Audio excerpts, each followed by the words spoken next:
I never imagined the day would come when my own son would sit across from me, slide a stack of papers across the table, and smile the way people smile when they believe they've already won. The smile wasn't warm. It was calculated. "Mom," he said casually, stirring his coffee, "these are just routine documents. Once you sign, everything will be simpler." I looked at the papers. Property transfer forms, power of attorney, asset consolidation agreements, and then he said the sentence that cracked something inside my chest. "Once she signs," he whispered to his wife beside him, thinking I couldn't hear, "it's all ours." I stayed silent because my son didn't know something. He didn't know that for 25 years I worked as a financial analyst.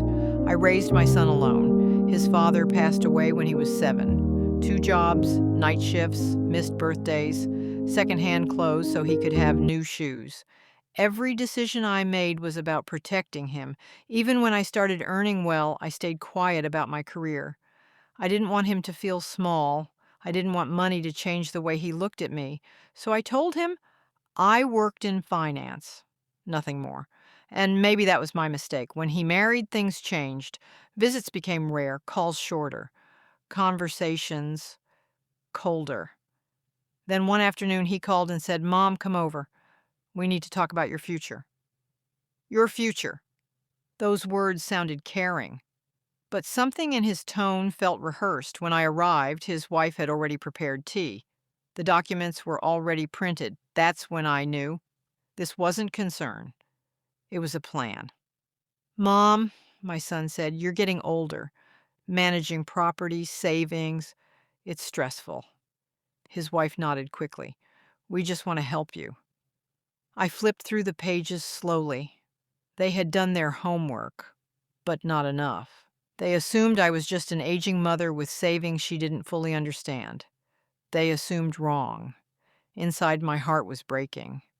Not because of the papers, but because of why they existed.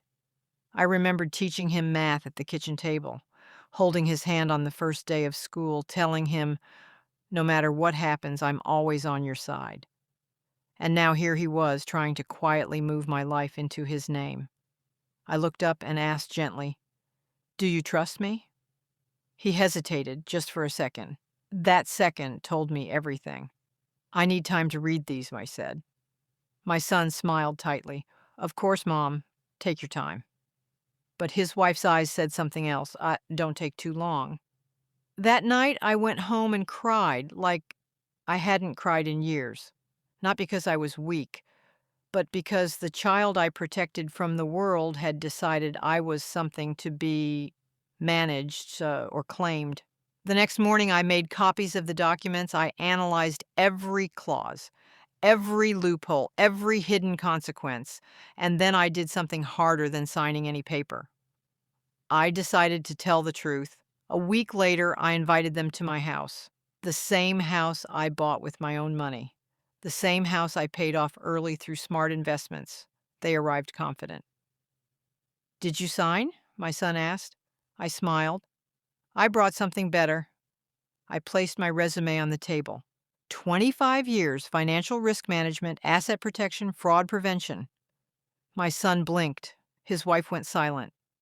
"I'm a financial analyst," I said calmly. "I always have been."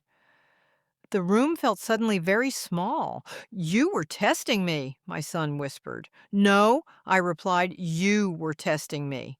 I slid another paper across the table, a revised estate plan. My assets were protected, my rights secured, my future untouchable.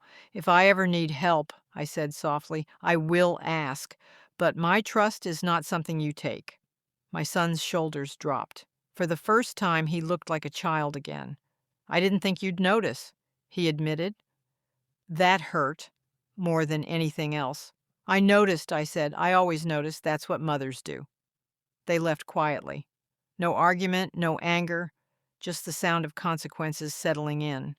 Weeks passed. Then one evening my son called. His voice wasn't confident this time. "Mom, I'm sorry." Not sorry he got caught, sorry he almost lost something real. I forgave him. But forgiveness doesn't mean forgetting, and love doesn't mean surrender.